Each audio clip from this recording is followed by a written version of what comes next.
Olá, caríssimos! Eu quero comentar nesse vídeo sobre esse livro aqui, Um Conto de Duas Cidades, do Charles Dickens. Foi um dos melhores livros que eu li o ano passado.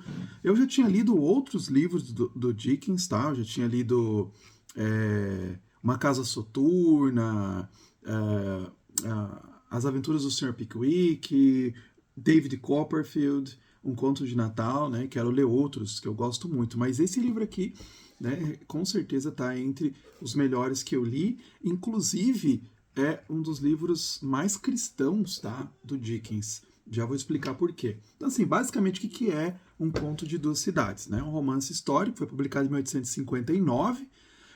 Então, ele se passa em Londres e Paris. Isso é o primeira camada do que essas duas cidades, tá? É mais profundo do que isso. É um romance com várias camadas. Então, ele conta a história ali do doutor francês Manette, né? Ele ficou preso por 18 anos na Bastilha, em Paris, e vai desenrolando aí a libertação dele para morar em Londres com a sua filha Lucy, que ele nunca tinha conhecido antes. Então, a história se passa aí nas condições que levaram, né, a Revolução Francesa, esse reino do terror. Né? Então, tem alguns personagens principais aí, né? O Dr. Manette, né? Que é o pai da Lucy, né? Ele acaba sendo libertado, como eu falei. E depois toda a felicidade é posta em risco, né? Quando ele tem aí uma questão, né? De a filha dele, né? Que vai casar, né? Com Darnay, né? O Darnay, ele então é condenado aí para guilhotina. Já vou falar sobre Darnay, né? Então, essa visão, vai girando em torno dessa família aí. Né? A Lucy, então, a filha dele, ela então tem 17 anos quando começa o livro, né? E ela se casa, né, com o Charles Darnay, quem tá apaixonada. Tinha um outro cara lá também que gostava, né, o Carton. E ela fica assim, né? Ela é o fio de ouro que dá nome à segunda parte aí, né? São três grandes partes, se não me engano, aí no livro, né? E ela isso, né? São três grandes partes. De Volta à Vida, já dá aí uma noção do que o livro vai tá falando, vai tratar, né? Em volta dessa questão de voltar à vida, né? Retorno à vida.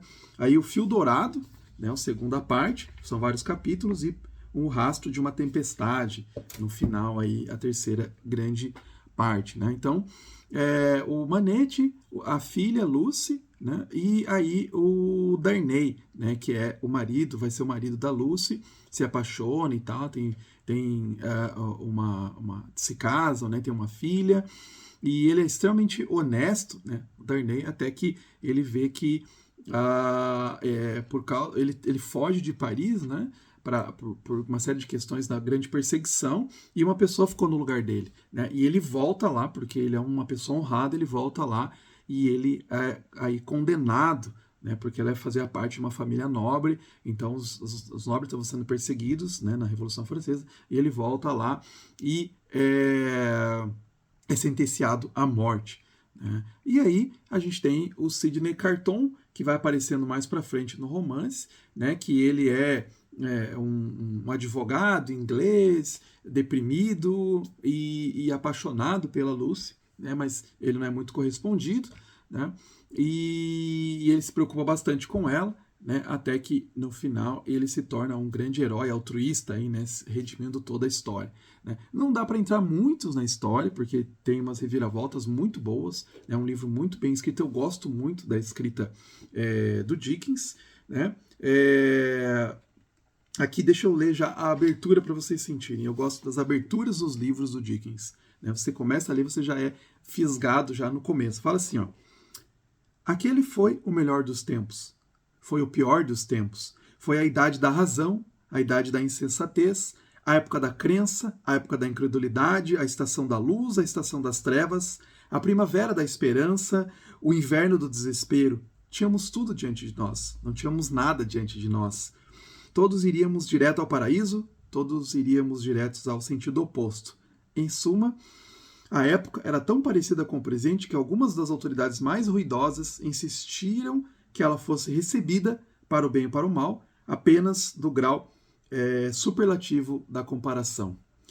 Então, assim, você já vê o contexto, ele já estabelece o contexto das coisas, o que estava acontecendo na época.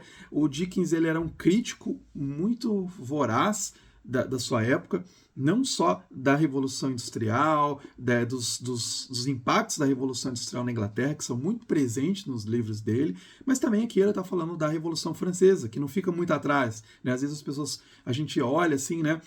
E ver, olha os benefícios que a Revolução Industrial trouxe para o mundo, né? Olha só o que a liberdade que a Revolução Francesa trouxe ao mundo, e a gente não vê os problemas que aconteceram, né? Então, o Dickens, ele está como um autor ali praticamente contemporâneo, né, dos acontecimentos. Ele escreve ali uns 60, 70 anos depois do que aconteceu, então estava muito vivo ainda na memória, né, esses eventos. Então, ele vai mostrando, né, vai criticando isso, né? Porque às vezes se coloca nessa ideia de que, né, tudo é maravilhoso, e a gente, claro, teve impactos positivos, teve algumas coisas, por exemplo, a Revolução Industrial que nos legou, né, várias tecnologias, mas a gente tem que olhar também com criticidade e ver as mazelas que foram criadas também, e o Dickens, ele é muito bom nesse sentido, né? Eu gosto muito da visão antropológica, digamos assim, né, como o Dickens escreve, como ele é um observador muito bom da natureza humana, né? Então ele vai dizendo assim, ó, por exemplo, no início do capítulo 3 ele fala assim: um fato maravilhoso que merece reflexão é o de que toda criatura humana constitui profundo enigma e um mistério para todas as outras. Quando chego a uma grande cidade à noite, está dizendo o narrador, pondero de modo solene que cada uma daquelas casas sobriamente agrupadas encerra seu próprio segredo. E ele vai discorrendo, né? Então ele é um observador muito bom. Eu gosto muito, né, de chegar numa cidade, chegar num lugar e ficar observando, né, como que é a vida das pessoas naquela cidade, né? Imaginando, às vezes, você vê uma casa, vê às vezes umas pessoas, né, imaginando como que é a vida daquela pessoa, né? O Dickens, ele vai descrevendo e pensando isso, e é muito legal nessas descrições, eu gosto muito. Outras descrições aqui, deixa eu escolher aqui, que ele faz essa crítica, ele coloca o termo, né, o slogan da Revolução Francesa com uma ironia. Ele faz assim: a nascente república una indivisível de liberdade, igualdade e fraternidade, ou morte. Então, ver como que tem esses ideais muito fortes na Revolução Francesa, né, de igualdade, liberdade e fraternidade, mas também tem um momento de terror, né, que foi muito forte também, uma busca, né, e muitas injustiças ocorreram, né, não só coisas justas, né, eles não pleitearam só coisas justas, mas como teve muitas coisas, né, injustas aí, né, nesse acontecimento. Eu falei, né, no começo que Um Conto de Duas Cidades é o livro mais cristão do Dickens, né? Sempre tem alguns elementos cristãos em todos os livros que ele escreve, mas esse realmente é muito forte.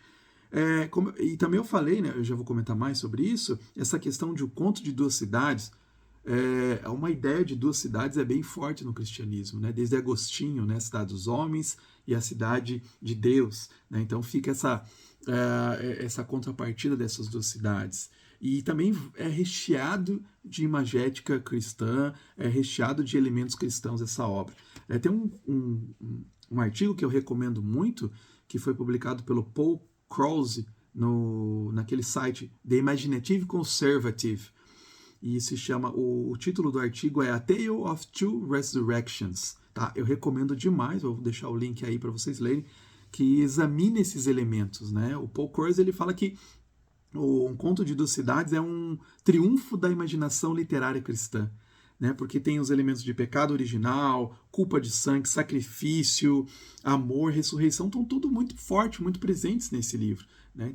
Inclusive, esses temas são essenciais para compreender o livro, né? Então, às vezes, pessoas que não conhecem muito o cristianismo, talvez eles não vão... Claro, as pessoas vão ler e vão ser tocadas pela história, né? Mas quem conhece o drama bíblico, a narrativa bíblica de ressurreição, de morte e ressurreição, eu acho que vai aproveitar muito melhor ainda, né? Aqui, quando estiver lendo esse livro, né? Então, o livro já começa, né, com a promessa de ser trazida de volta à vida, né? Então, ela vai tecendo essas questões, né, de morte e ressurreição de Cristo, né, e vai trazendo essa metáfora de novo, né, e quer mostrar, né, fazer uma crítica que a política ela não pode trazer ressurreição, né, ela não pode trazer uma redenção por si própria, né, então ele coloca aqui que essa política utópica da Revolução Francesa, ela vai ser contrastada,